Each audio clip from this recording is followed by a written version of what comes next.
Hello kids, it's Benjamin. Today I'm going to show you how to make slime. To do this, you will need some standard white glue, borax, in the mixing bowl. Begin by filling a small beaker or other object with some water, preferably warm. Just fill it a little bit full.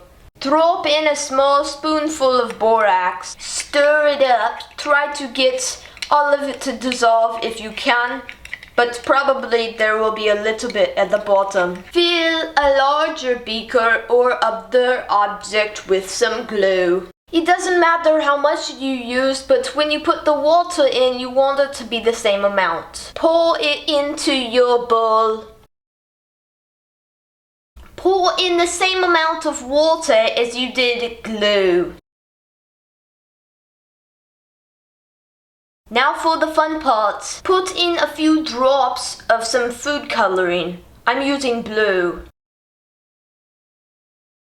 Now stir them together until your color is mixed in well. Now a little at a time pour in your borax solution and stir. It will begin to lump up. You see how it's starting to look as slime?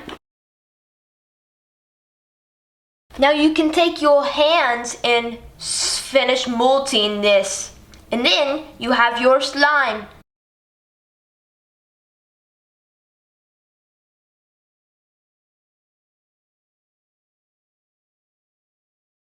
Enjoy your slime.